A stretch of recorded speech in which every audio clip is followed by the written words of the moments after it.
Bab 756.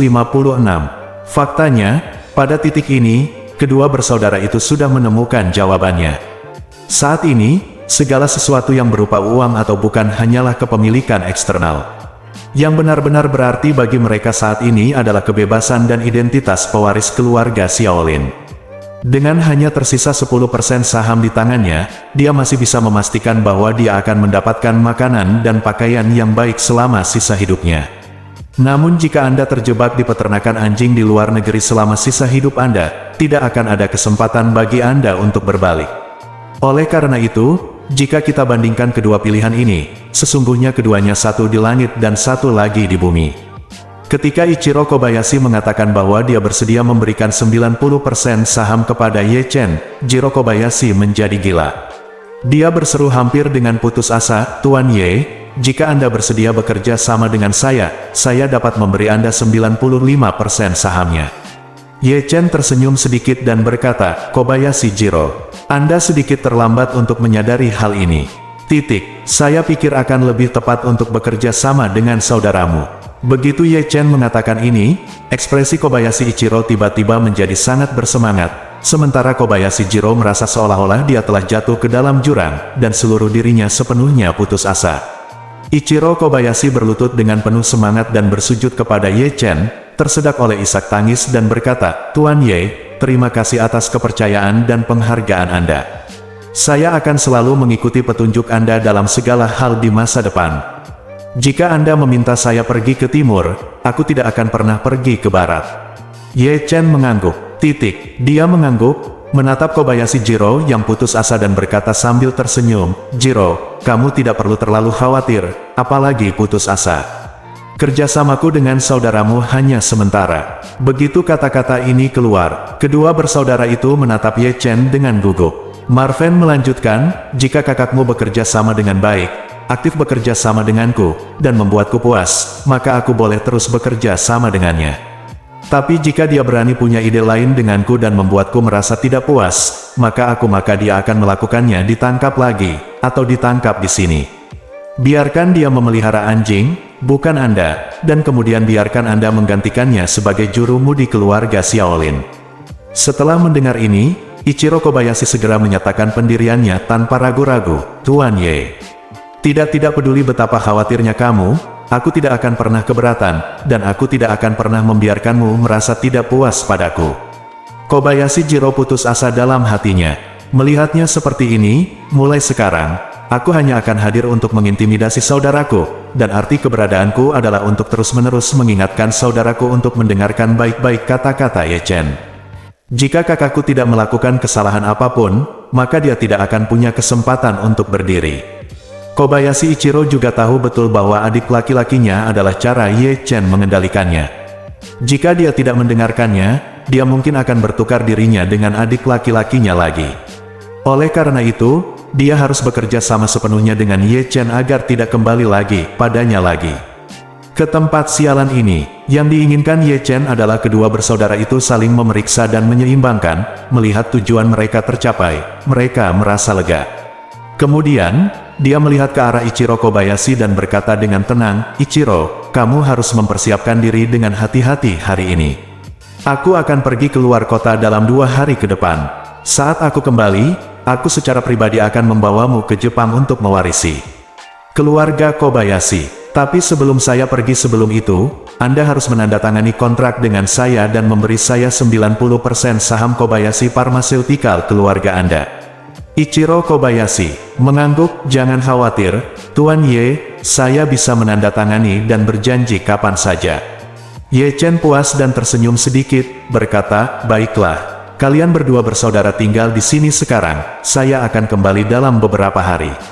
Setelah itu, dia memberitahu, "Guru Hongwu, kamu harus mengawasi kedua saudara ini untukku, sama sekali tidak jika ada yang tidak beres, apakah kamu mengerti?" Tuan Hongwu mengangguk tanpa ragu dan berkata, "Tuan Ye, jangan khawatir, Hongwu menjamin dengan miliknya kepala bahwa tidak ada yang salah." "Oke, Ye." Chen memandang Chen Zekai dan berkata, "Oke, ayo pergi." Dalam perjalanan kembali, ponsel Ye Chen menerima pemberitahuan push.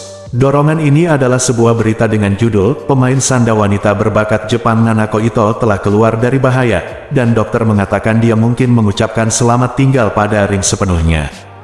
Melihat berita ini, Ye Chen buru-buru mengkliknya untuk memeriksa, dan kemudian melihat teks laporannya. Ternyata setelah Nanako Ito kembali ke Jepang, ia langsung mendapat pertolongan pertama di rumah sakit terbaik di Tokyo. Apalagi saat itu ia terluka parah, bahkan organ dalamnya terluka parah dan nyawanya tidak dalam bahaya untuk sementara waktu. Setelah beberapa jam memberikan pertolongan pertama, dia akhirnya keluar dari bahaya. Namun meski sudah keluar dari bahaya, kondisi luka fisiknya masih belum optimis. Media mengutip seorang dokter ternama di Tokyo yang mengatakan bahwa fungsi tubuh Nanako Ito kini rusak parah dan belum diketahui apakah ia bisa pulih. Sekalipun dia sudah keluar dari bahaya, dia tetap ingin sembuh sepenuhnya. Peluang kesembuhan juga sangat kecil, dan kemungkinan besar dia tidak akan bisa masuk ring lagi. Laporan ini juga menyebutkan bahwa masyarakat Jepang sangat sedih atas berita tersebut dan mendoakan Nanako Ito di situs jejaring sosial Jepang, berharap ia dapat segera pulih dan terus meraih penghargaan bagi Jepang di atas ring. Di akhir artikel terungkap bahwa Nanako Ito dikabarkan akan berangkat ke Kyoto untuk pemulihan yang lama setelah kondisi fisiknya stabil, dan ia mungkin tidak akan muncul di hadapan publik untuk waktu yang lama di masa depan. Ye Chen tidak bisa menahan nafas setelah membacanya. Tampaknya luka dalam yang diderita Ito Nanako selama pertandingan memang serius. Bagaimanapun, dia dan Qin Aoxue sama sekali tidak berada di kelas berat yang sama, dan cedera tidak bisa dihindari. Faktanya, dia seharusnya tidak memainkan permainan kala ini sama sekali. Hanya saja gadis ini, yang terlihat lemah di luar, sangat kuat di dalam. Dia tahu bahwa dia mungkin kalah telak, tapi dia tetap bertahan sampai akhir, tanpa ragu-ragu. Ye Chen menghela nafas pelan, meletakkan ponselnya, dan berkata kepada Chen Zekai yang sedang mengemudi, "Chen tua, aku akan ke Yanjing besok. Tolong bantu aku mengurus urusan di Jinling lebih lanjut." Chen Zekai mengklik tombol segera. Dia mengangguk dan berkata dengan hormat, "Tuan muda, jangan khawatir, saya akan menjaga segalanya di Jinling. Saya berjanji dengan hidup saya bahwa tidak akan pernah ada penyimpangan." Ye Chen bersenandung dan tidak berkata apa-apa lagi. Chen Zekai bertanya lagi, "Tuan, apakah Anda ingin saya mengatur pesawat khusus untuk mengantar Anda?" Ye Chen menggelengkan kepalanya, "Tidak, jika Anda mengatur pesawat khusus, keluarga Ye mungkin akan mengetahuinya. Saya pergi ke Yanjing kali ini, dan saya tidak bersama keluarga Ye. Kami tidak ingin menimbulkan masalah dalam hubungan apapun, jadi lebih baik tetap bersikap rendah hati." Petik 2. Chen Zekai mengangguk dan berkata, "Tuan, apakah Anda mau saya untuk membantu Anda memesan penerbangan Anda?" "Baik," Ye Chen berkata, "kalau begitu bantu saya memesan penerbangan untuk besok pagi." "Benar." Chen Zekai begitu sibuk sehingga dia bertanya lagi, "Tuan, kapan Anda berencana untuk datang kembali?" "Saya akan membantu Anda memesan tiket pulang Anda." "Saya belum memikirkannya." Ye Chen berkata, "Anda dapat memberitahu saya tentang kembalinya. Jangan khawatir tentang hal itu." Chen Zekai ragu-ragu sejenak dan berkata dengan wajah serius, "Tuan muda, Yanjing adalah tempat di mana naga dan harimau bersembunyi, dan ikan serta naga bercampur. Jadi ketika Anda sampai di sana, sebaiknya jangan bersikap impulsif, agar tidak menimbulkan masalah yang tidak perlu. Jika Anda menemui masalah yang sulit diselesaikan, Anda dapat memberitahu saya, atau memberitahu Butler Tang, dan kami akan melakukan yang terbaik untuk membantu Anda tanpa memberitahu keluarga." "Oke, saya mengerti." Chen Zekai mengingatkan lagi, "Tuan, sejauh yang saya tahu aku hampir melupakan si bodoh ini." Bab 757. Bagi Ye Chen, baik dalam kapasitas Tuan Ye atau Tuan Muda Ye, dia sama sekali tidak meremehkan badut seperti Kong Delong. Meski keluarga Kong juga merupakan keluarga besar di Yanjing, kekuatan mereka secara keseluruhan sebenarnya hanya ini. Apalagi Kong Delong, bahkan seluruh keluarga Kong mungkin tidak bisa menatap mata Ye Chen. Chen Zekai secara alami mengetahui kekuatan Ye Chen.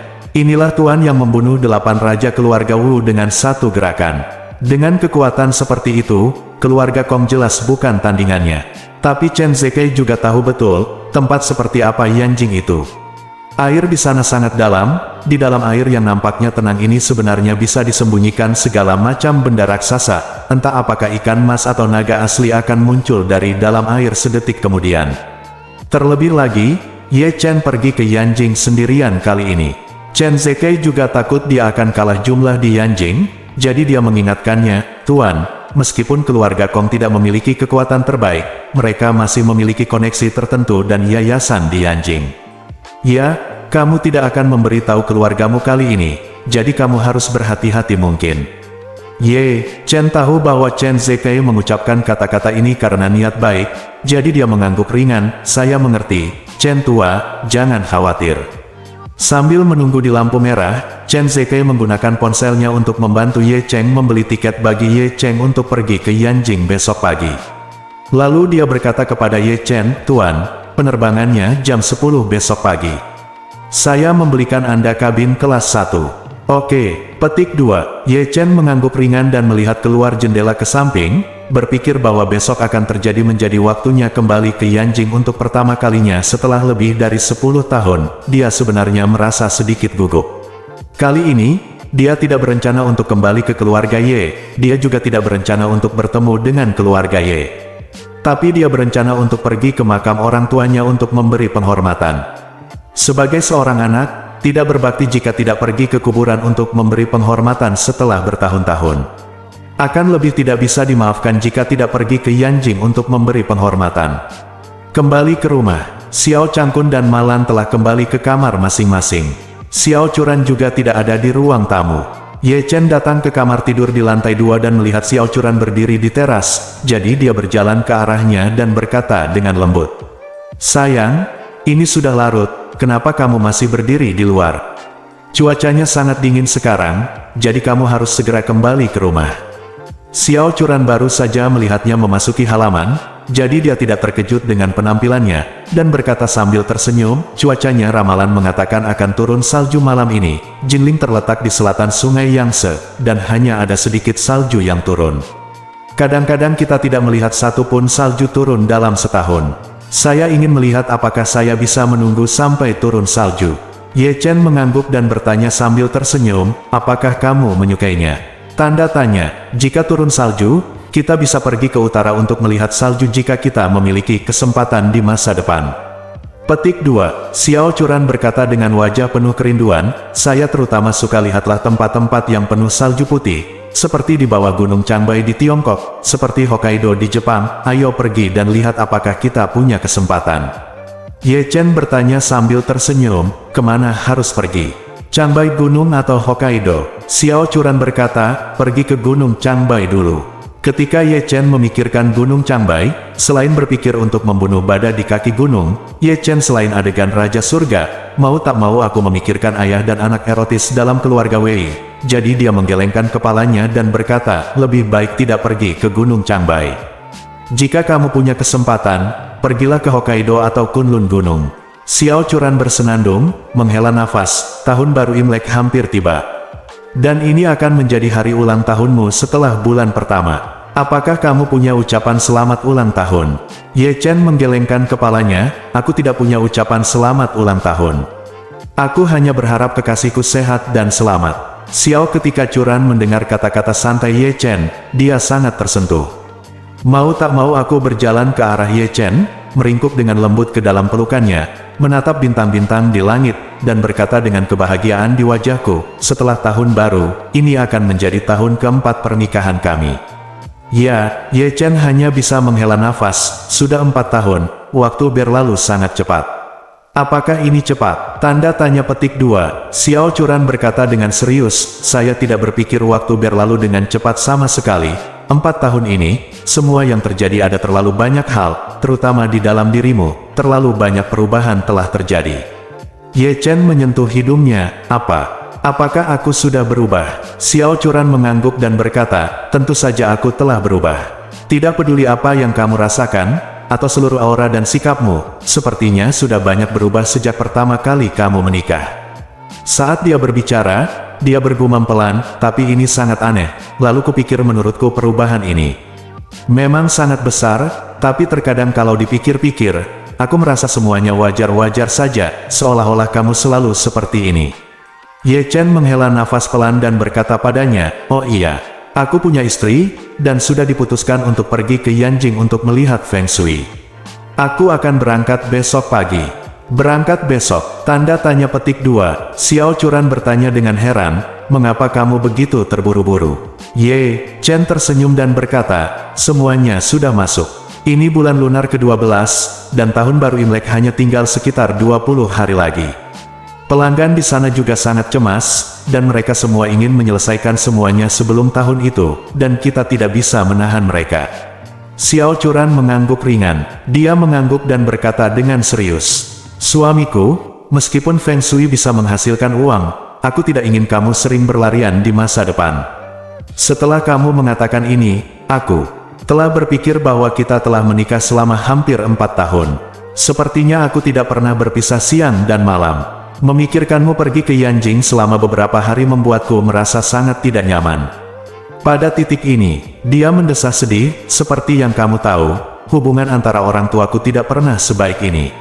Setelah ibuku kehilangan lebih dari 2 juta dalam perjudian dan ditahan di pusat penahanan karena skema piramida, ayahku sepertinya tidak punya perasaan terhadap dia lagi, terutama yang itu. Bibi Han tiba-tiba kembali, dan hubungan di antara mereka menjadi semakin buruk. Saat aku pulang kerja setiap hari, aku melihat mereka berdua saling membenci, bertengkar dan memarahi satu sama lain, dan saya merasa sangat tidak nyaman. Beri saya kehangatan rumah. Jika Anda tidak berada di sini selama beberapa hari, saya tidak tahu bagaimana menghadapinya. Ye Chen memeluknya sedikit lebih erat dan berkata dengan serius, kami akan membiarkan semuanya ambil kursus mereka di antara orang tua. Tentu saja, jangan terlalu banyak berpikir, dan kamu tidak akan terlalu kesal. Selain itu, aku akan kembali segera setelah aku menyelesaikan pekerjaanku, jangan khawatir. Ya, Xiao Churan mengangguk dan berkata sambil tersenyum. Hei ngomong-ngomong, kamu belum pernah ke Yanjing, kan? Kali ini kamu bisa memanfaatkan kesempatan ini untuk bersenang-senang. Yanjing adalah ibu kota kuno yang kaya akan sejarah dan budaya. Ye Chen tersenyum pahit. Istri saya mengira dia dibesarkan di Institut Kesejahteraan Jinling. Dia tidak tahu bahwa dia sebenarnya dibesarkan di Yanjing sejak dia masih kecil dan tidak pergi sampai dia berusia 8 tahun.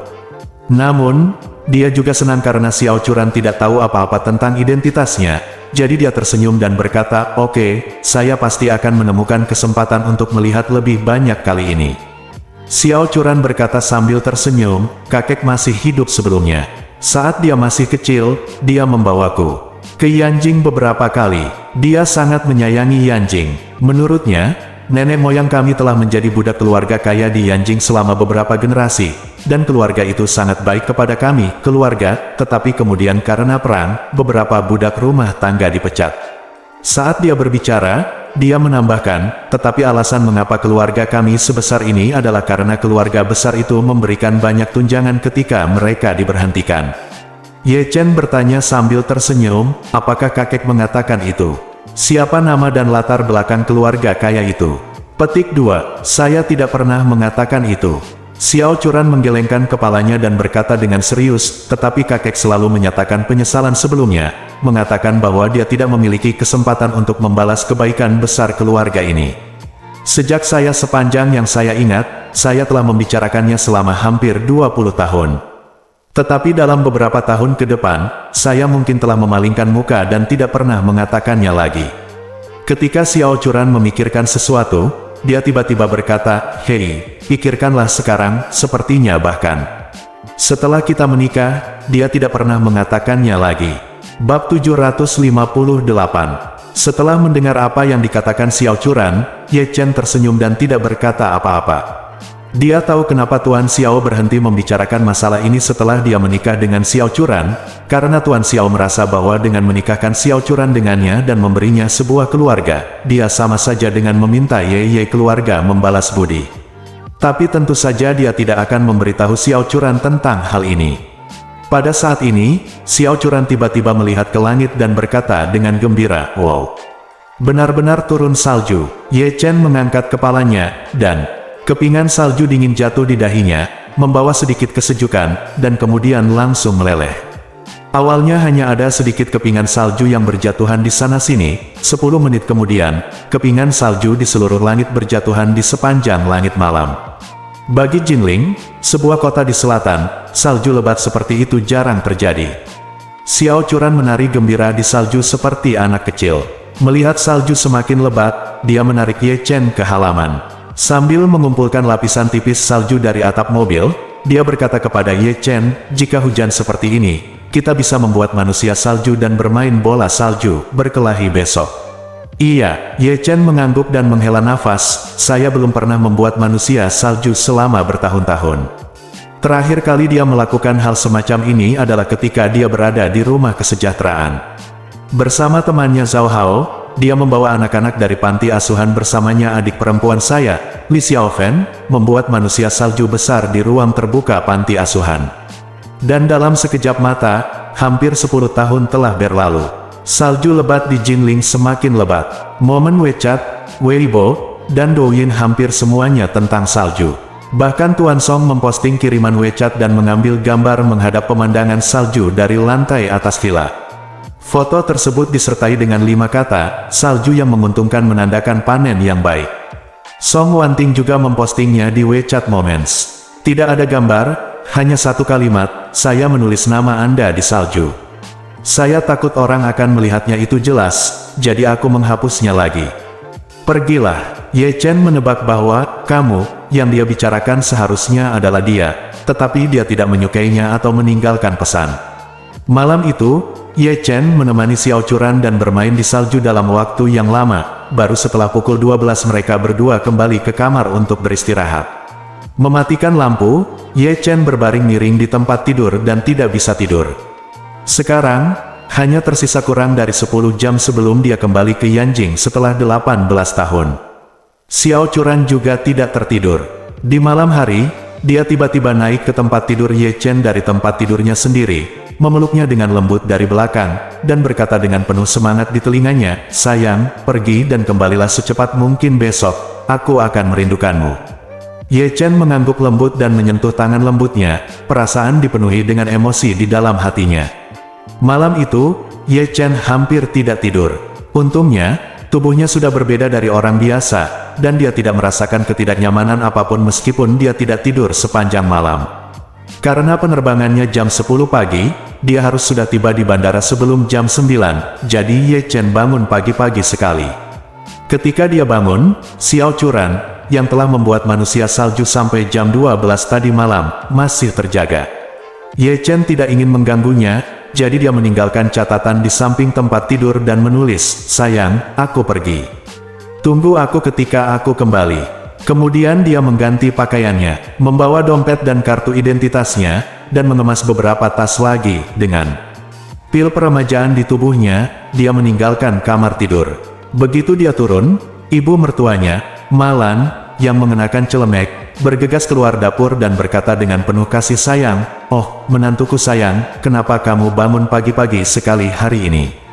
Ye Chen berkata, saya akan ke Yanjing hari ini, dan saya tidak bisa sampai di sana dalam beberapa hari. Kembalilah. Petik 2. Malan berkata dengan tergesa-gesa dan penuh perhatian, oh, apakah kamu akan berangkat hari ini? Ibu yang menyuruhmu telur yang diawetkan dan bubur daging tanpa lemak, makanlah semangkuk sebelum berangkat. Ye Chen melambaikan tangannya, tidak, penerbangannya lebih awal, saya harus pergi ke sana lebih awal. Malan berkata dengan tergesa-gesa, oh, sampai jumpa lalu. Setelah mengatakan itu, dia bergegas keluar dan mengikuti Ye Chen ke pintu. Menantu yang baik, maukah kamu mengantar ke bandara? Ye Chen menggelengkan kepalanya, tidak, aku akan naik taksi. Malan berseru, mengapa kamu tidak membiarkan lelaki tua itu dari rumahmu ayah mengantarmu? Lagi pula dia tidak ada hubungannya. Ye Chen berkata dengan ringan, tidak, lebih mudah bagiku untuk pergi sendiri.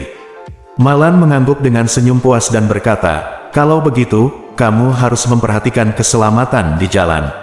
Setelah mengatakan itu, melihat Ye Chen keluar, dia bergegas ke belakang. Dia berkata, menantu yang baik, jika kamu melihat sesuatu yang bagus di Yanjing, bawakan salinannya kepada ibu. Ya, oke. Petik 2. Ye Chen menjawab dan meninggalkan rumah. Bandara Jinling. Ye Chen tidak membawa barang bawaan apapun, jadi dia langsung mengganti boarding pass-nya dan melewati pemeriksaan keamanan. Karena Chen Zekai membelikannya tiket kelas 1, dia langsung menuju ruang VIP setelah melewati pemeriksaan keamanan. Pesawat lepas landas pada pukul 10, dan pada pukul 9.20 staf layanan di ruang VIP secara pribadi membimbingnya untuk naik ke pesawat terlebih dahulu. Ye Chen naik pesawat sebelum orang lain, dan sudah ada beberapa orang yang duduk di kabin kelas 1. Kabin kelas 1 pesawat ini disusun dengan mode 2+2, yaitu terdapat 2 tempat duduk yang relatif luas di setiap sisi koridor. Tempat duduk dapat dilipat rata sehingga Anda dapat berbaring rata yang akan menjadi sangat nyaman. Kursi Ye Chen berada di sebelah jendela. Setelah duduk, dia melihat keluar jendela dengan konsentrasi. Selama lebih dari 10 tahun, Ye Chen berada dalam kondisi ini. Gugup dan khawatir, tapi juga sedikit harapan. Orang-orang zaman dahulu mengatakan bahwa dia pemalu ketika dekat dengan kampung halamannya, dan sangat cocok untuk menggambarkannya sekarang. Pesawat itu masih memuat penumpang satu demi satu, dan ketika dia mencium aroma samar memasuki lubang hidungnya, tanpa sadar dia menoleh dan melirik. Seorang wanita muda kebetulan mendatanginya dan hendak duduk. Ketika wanita itu melihatnya menoleh, dia tanpa sadar meliriknya dan berseru, "Ye Chen, kenapa kamu di sini?" Ye Chen juga tercengang. Pasalnya wanita di hadapannya ternyata adalah wanita yang selama ini menyukainya, sahabat Xiao Churan, Dong Ruolin. Dia juga sangat terkejut dan bertanya, "Ruolin, mengapa kamu ada di sini?" "Saya tahu Yanjing." Dong Ruolin berkata dengan terkejut, "Saya dari Yanjing, apakah kamu bodoh?" Setelah mengatakan itu, dia buru-buru duduk dan bertanya dengan penuh semangat, "Bagaimana denganmu? Apa yang kamu lakukan di Yanjing? Di mana Churan? Bukankah dia bersamamu?" Ye Chen menggelengkan kepalanya dan berkata, "Aku akan ke Yanjing. Sesuatu terjadi, seorang teman memperkenalkanku untuk pekerjaan Feng Shui, dan bayarannya lumayan bagus, jadi saya pergi ke sana." Dong Ruolin mengangguk menyadari dan berkata, "Kebetulan sekali. Aku kebetulan pulang ke rumah untuk merayakan ulang tahun nenekku. Tak disangka, kami tidak hanya berada di pesawat yang sama, tapi kami juga duduk bersebelahan. Biar ku bilang saja bahwa kita ditakdirkan secara khusus." Meskipun Dong Ruolin sudah lama tidak bertemu Ye Chen, perasaannya terhadap Ye Chen tidak pernah berubah di dalam hatinya. Faktanya, dia sangat merindukan Ye Chen selama periode ini. Awalnya, dia menerima undangan Xiao Churan untuk tinggal bersama mereka di Tanchen Yipin, tetapi selama itu, terlalu banyak hal yang terjadi di keluarga Xiao. Suatu saat, keluarga Ni Xiao datang ke pintu dan tanpa malu meminta untuk tinggal di Thomson Yipin. Saat berikutnya, Malan menghilang lagi, menyebabkan Xiao Churan mencari ke seluruh dunia. Kemudian, Xiao Changkun harus menghibur cinta pertamanya di rumah. Dan kemudian, Xiao Changkun harus menghibur cinta pertamanya di rumah. Kemudian, Malan yang hilang kembali lagi, menyebabkan seluruh keluarga panik. Sebagai orang luar, Dong Ruolin benar-benar tidak punya pilihan selain tetap tinggal di Thomson Yipin dalam lingkungan yang kacau, jadi dia pindah kembali ke hotel lebih awal. Oleh karena itu, selama periode waktu ini, dia hampir jatuh cinta pada Ye Chen. Bab 759. Ye Chen selalu menghormati Dong Ruolin. Dia tidak punya perasaan terhadap Dong Ruolin, apalagi Dong Ruolin adalah sahabat istrinya, jadi dia harus menjaga jarak darinya. Aku hanya tidak menyangka keduanya akan bertemu di pesawat. Dong Ruolin sedang dalam suasana hati yang baik, dan dia tidak bisa menahan diri untuk tidak mendekat ke Ye Chen, dan bertanya, "Oh, ngomong-ngomong, Ye Chen, berapa hari kamu berencana untuk tinggal di Yanjing kali ini?" Ye Chen berkata, "Belum tentu, itu tergantung kemajuannya. Ya, 2 atau 3 hari jika cepat, 4 atau 5 hari jika lambat." Dong Ruolin berkata dengan penuh semangat, "Oh, saya sudah memesan penerbangan untuk 4 hari, bagaimana denganmu? Kapan kamu memesan penerbangannya? Bisakah kita kembali bersama?" Ye Chen berkata dengan jujur, "Saya belum memesan tiket pulang. Mari kita tunggu sampai semuanya selesai. Kami belum yakin." Dong Ruolin berkata dengan tergesa-gesa, "Baiklah, beritahu saya jika Anda sudah selesai. Saya akan melihat apakah waktunya dapat dikoordinasikan. Jika kita bisa, maka kita akan kembali bersama." Ye Chen merasa sedikit menjijikkan dalam ucapannya, tapi di permukaan, dia masih berkata dengan tenang, "Mari kita lihat ini nanti." Untuk Saat ini ada banyak ketidakpastian. Petik 2. Dong Ruolin tidak menyadari bahwa Ye Chen bersikap acuh tak acuh padanya, jadi dia buru-buru mengangguk setuju. Kemudian, dia bertanya dengan rasa ingin tahu, apa yang sedang kamu sibuk?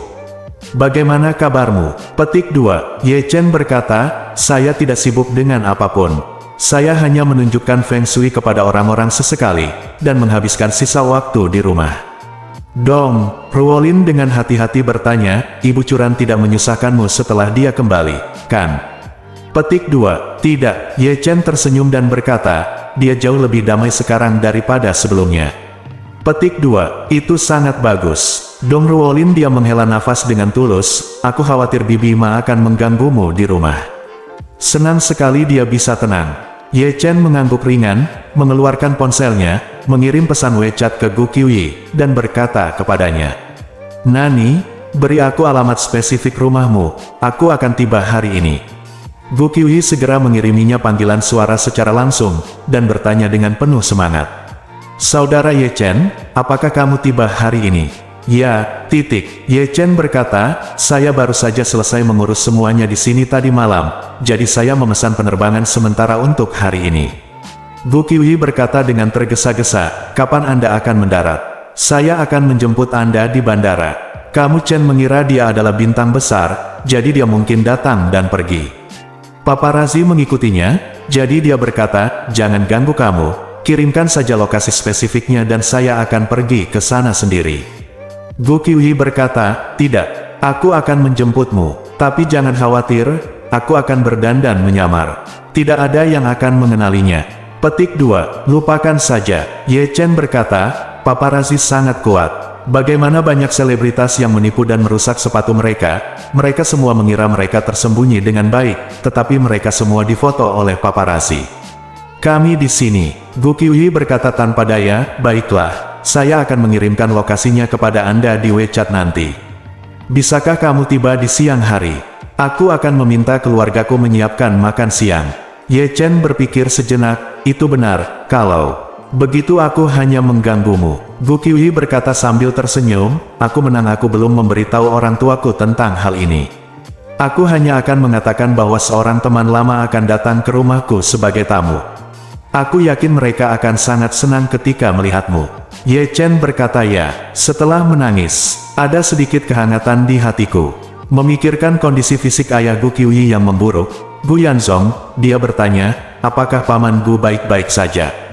Petik 2. Tidak terlalu baik. Suara Gu Qiuyi sedikit rendah dan berkata, tidak terlalu baik, dokter telah menasihati dia dirawat di rumah sakit lagi, dan ayah saya tidak mau pergi.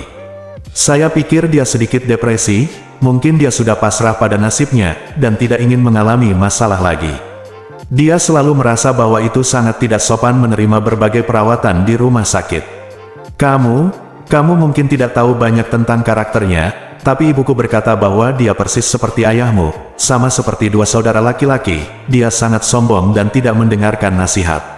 Ye Chen tahu bahwa banyak orang baik, ketika seseorang sakit parah, keinginan untuk hidup tidak begitu kuat. Hal ini terutama karena mereka telah hidup baik selama bertahun-tahun dan sangat menghargai wajah dan martabat. Mereka tidak ingin menyerahkan seluruh martabat dan kehormatan mereka di akhir hidup mereka hanya untuk hidup dalam jangka waktu yang terbatas. Ye Chen bahkan mendengar bahwa banyak orang penting menandatangani perjanjian larangan resusitasi ketika mereka sakit parah. Jika hidup mereka berakhir, mereka tidak akan diintubasi, dioperasi, atau dipasang ventilator, hanya untuk membiarkan diri mereka mati dengan lebih bermartabat. Tampaknya Gu Yanzong sudah mulai merencanakan urusan masa depannya. Untungnya, waktu reuninya dengan Gu Qiuyi cukup kebetulan, jika mereka bertemu lagi setelah Gu Yanzong meninggal karena penyakit serius, dia tidak akan bisa menyelamatkan nyawa Gu Yanzong. Jadi, dia menghiburnya, jangan terlalu khawatir tentang masalah ini. Saya akan membantu Anda menyelesaikannya ketika saya tiba. Gu Qiuyi tersedak dan berkata, terima kasih, Saudara Ye Chen. Jika kamu bisa datang dan bertemu ayah, dia seharusnya sangat senang. Sudah berakhir. Ye Chen tidak ingin berbicara terlalu banyak kepada Gu Qiuyi, jangan sampai Dong Ruolin di sampingnya mendengar informasi penting. Jadi dia berkata, kalau begitu mari kita lakukan ini sekarang, pesawatnya sudah akan lepas landas dan harus dimatikan. Gu Qiuyi, dia buru-buru berkata, oke, saudara Ye Chen, aku akan menunggumu di Yanjing. Ye Chen menutup telepon, dan Dong Ruolin di samping tidak bisa tidak menahan tawa. Oh, Ye Chen, kamu sangat kuat sekarang, tidak heran orang memanggilmu Tuan Ye, dari nada panggilan teleponmu tadi, sepertinya orang-orang sedang menunggumu untuk memadamkan api. Ye Chen tersenyum sedikit, Feng Shui terkadang seperti ini. Istriku sangat membutuhkan. Dong Ruolin menghela nafas dengan tulus, Curan sangat beruntung telah menemukan suami yang cakap sepertimu. Setelah mengatakan itu, Dong Ruolin bertanya lagi, ngomong-ngomong, kemana kamu akan pergi ke Yanjing kali ini? Ye Chen berkata, dekat jalan lingkar kelima timur laut, di area villa. Dong Ruolin berkata dengan gembira, tidak jauh. Ayo duduk di rumahku kalau begitu. Ye Chen berkata dengan canggung, aku tidak akan pergi. Oke, itu tidak pantas. Selain itu, ada banyak hal yang harus aku lakukan ketika aku datang ke Yanjing kali ini. Dong Ruolin sedikit tersenyum, tidak masalah jika kamu tidak punya waktu, tapi kamu harus memberikannya. Saat aku mendapat kesempatan mentraktirmu makan malam, anggap saja itu sebagai ucapan terima kasih, karena menyelamatkanku 2 kali, oke. Mendengar bahwa itu hanya makan, Ye Chen tidak menunjukkan kepura-puraan apapun, dan mengangguk setuju, oke. Pada saat ini, pramugari yang cantik dan murah hati mulai mengingatkan semua orang untuk kencangkan sabuk pengaman mereka dan pesawat siap berangkat. Kemudian pesawat mulai berjalan perlahan dan mencapai ujung landasan, setelah meluncur di landasan dengan kecepatan yang cukup, barulah lepas landas. Dong Ruolin sangat bersemangat sepanjang jalan, terus mencari topik seputar Ye Chen. Namun pikiran Ye Chen selalu tertuju pada Yanjing, tempat yang membawa kenangan masa kecilnya. Setelah 1 jam 40 menit penerbangan, pesawat turun perlahan dan mendarat dengan mulus di landasan Bandara Internasional Yanjing. Jantung Ye Chen tiba-tiba melonjak pada saat ini, dan dia berteriak di dalam hatinya, Yanjing, aku kembali. Bab 760. Pesawat, keluarga Yanjinggu mendarat, dan Ye Chen serta Dong Ruolin turun dari pesawat bersama-sama. Karena Marven tidak memiliki barang bawaan untuk check-in, dia tidak perlu menunggu untuk mengambil barang bawaannya. Bagaimanapun juga, Dong Ruolin cantik, jadi dia biasanya harus membawa banyak pakaian, kosmetik, dan produk perawatan kulit ketika dia keluar. Apalagi kosmetik dan produk perawatan kulit mudah melebihi kapasitasnya, sehingga harus didaftarkan. Setelah turun dari pesawat, dia tidak bisa langsung berangkat seperti Ye Chen, melainkan harus menunggu barang bawaannya keluar di area pengambilan bagasi. Jadi, dia buru-buru bertanya pada Ye Chen, bagaimana kamu akan pergi nanti? Ye Chen berkata, aku akan keluar dan memanggil taksi lalu pergi. Dong Ruolin berkata dengan tergesa-gesa, kalau begitu kenapa tidak kamu tunggu aku sebentar, ayo kita pergi bersama. Keluargaku baru saja mengantarku untuk menjemputku, aku bisa mengantarmu pergi. Ye Chen tersenyum dan melambaikan tangannya, tidak, Ruolin, aku cukup cemas di sana, jadi aku pergi dulu. Dong Ruolin berkata tak berdaya, oke, ayo buat janji di lain hari. Jangan lupa janjimu padaku bahwa kita akan makan bersama. Oke, Ye Chen tersenyum sedikit dan berkata, tunggu saja barang bawaanmu. Aku berangkat dulu, ayo buat janji di lain hari. Setelah mengucapkan selamat tinggal pada Dong Ruolin, Ye Chen keluar dari bandara Yanjing sendirian.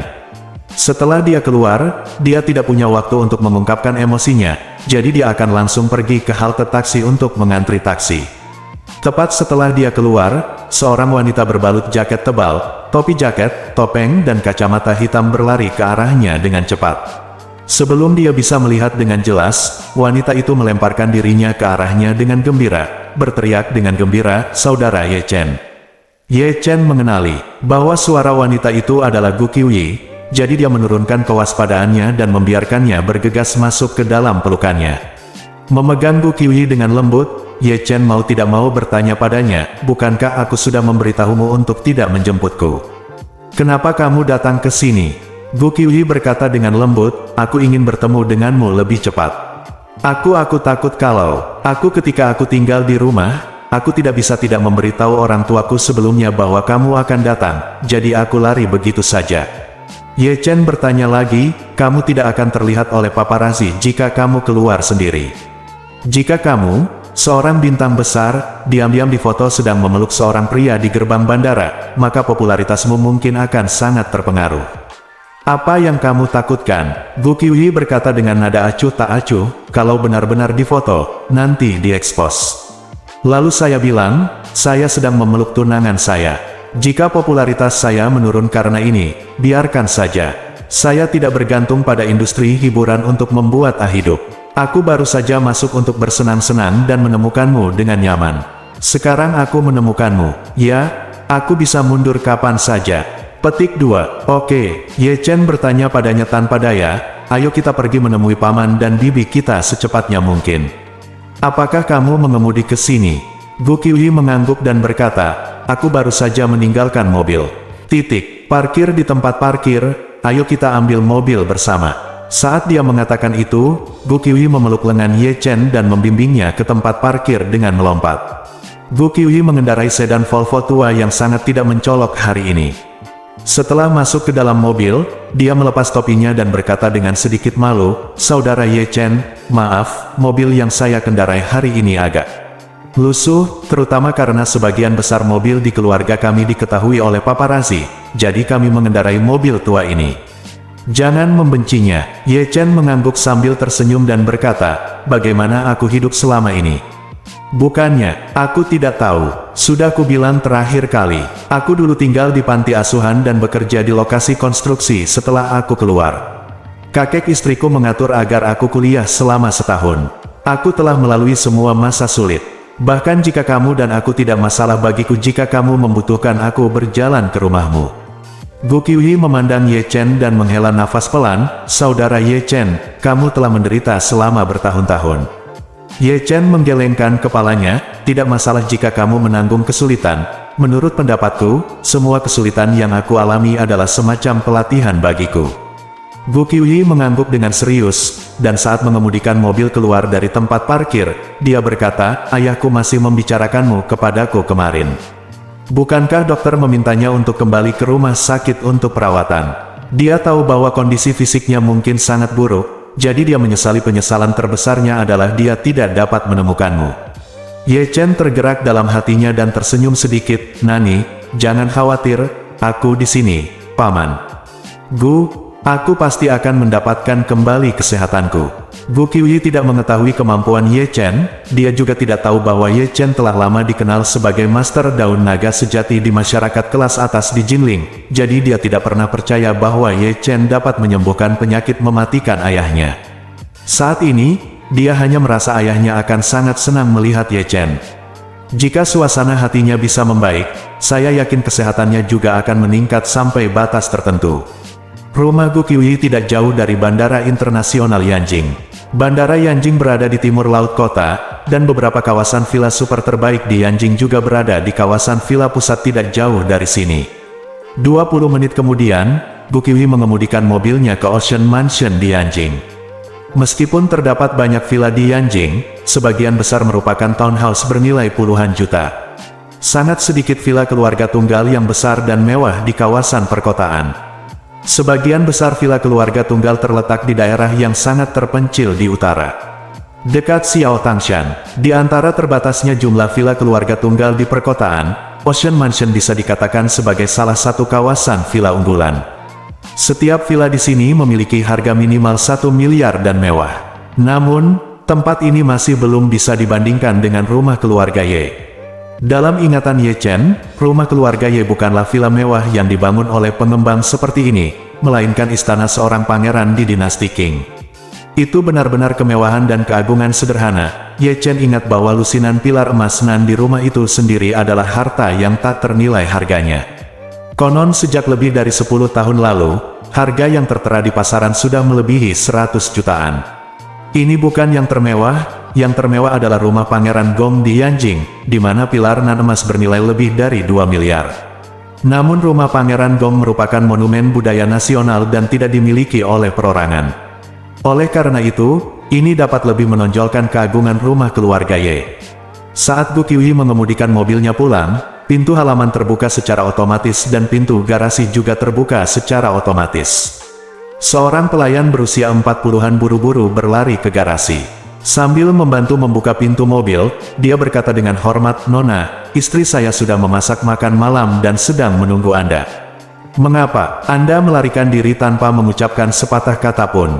Setelah itu, dia tiba-tiba menemukan ada seorang pria yang duduk di kopilot. Dia terkejut dan berkata dengan sangat sopan, "Halo, Tuan." Ye Chen mengangguk sedikit. Gu Qiuyi di samping tidak bisa menahan kegembiraannya dan bertanya kepada pelayan, "Bibi Zhou, apakah orang tuaku ada di restoran?" Bibi Zhou mengangguk sedikit dan berkata, "Nona, suamiku sepertinya sedang tidak enak badan." Dia terus mengatakan bahwa dia ingin kembali ke kamarnya untuk beristirahat. "Silakan pergi cepat." Ketika Gu Qiuyi mendengar ini, dia buru-buru menarik tangan memegang Ye Chen, dia berlari ke villa. Setelah melewati aula besar dan mewah, Gu Qiuyi membawa Ye Chen langsung ke restoran. Begitu dia memasuki restoran, dia dengan bersemangat berkata kepada pasangan parubaya di meja, "Bu, Ayah, lihat siapa yang saya bawa ke sini." Bersambung.